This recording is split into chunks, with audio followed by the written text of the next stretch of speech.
She lived for the Kenyan environment. She lived for the trees and the rivers.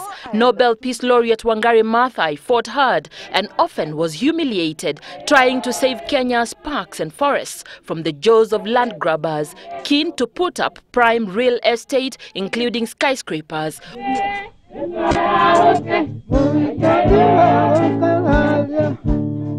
Uhuru Park stands out as one of the saved public spaces. It was no easy battle for Wangari Maathai, as the ruling party KANU in 1989 wanted to put up a 60-story skyscraper right at the heart of the park to house the headquarters of the Kenya Times newspaper. Despite KANU's power during the single-party era, Maathai fought and saved Uhuru Park. Jivanji Gardens, where a march in her honor began today, was one such space too, another garden saved by Kenya's environmental protection queen. The reason that it was saved was certainly public, the court of public opinion, not so much the courts, because at that time it was not, there was no provision in the constitution for a member of the public to protect a green space. Did you always understand what she was trying to do for the country? No, I never did. I always worried. We worried sometimes about her safety, but we never quite understood the profundity of what she was doing, and certainly how aware she was about what she was doing.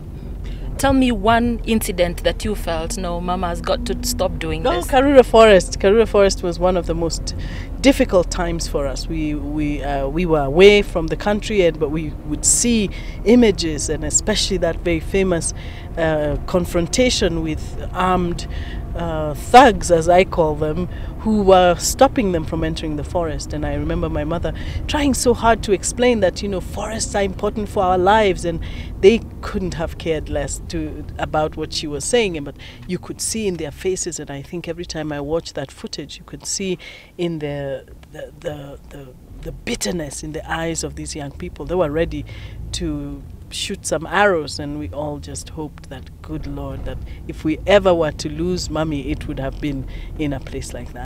If we are going to shed blood because of our land, we will. We are used to that. Our forefathers shed blood for our land. We will do so. This is my blood.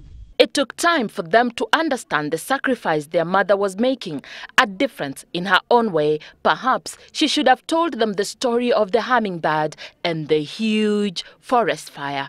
It says, I'm going to do something about the fire. So it flies to the nearest stream, takes a drop of water, and it puts it on the fire and goes up and down, up and down, up and down, as fast as it can. In the meantime, all the other animals, much bigger animals, like the elephant with a big trunk, could bring much more water. They are standing there helpless, and they are saying to the hummingbird, what do you think you can do? You're too little.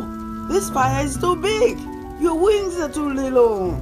And you're big, so small, you can only bring a small drop of water at a time. But as they continue to discourage it, it turns to them without wasting any time and tells them, I am doing the best I can.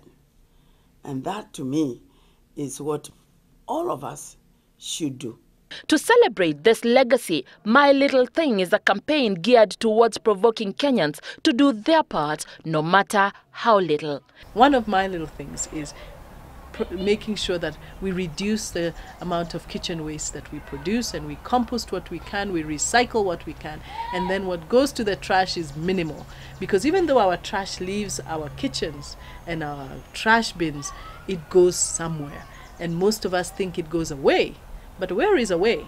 I envision my mother sitting somewhere and wondering if she were to come back and she would look at us and say, are you still where I left you? I would love for her to be able to say, wow, you created something new and exciting. So this is something new and exciting in tribute to her, but it is certainly something she didn't leave behind. The Greenbelt movement continues, it's changing, it's growing. Soon, a museum to celebrate the legacy of the late Professor Wangari Maathai and safeguard the footprints she left behind will be opened. For Citizen Live at 1, I am Anne Mawade.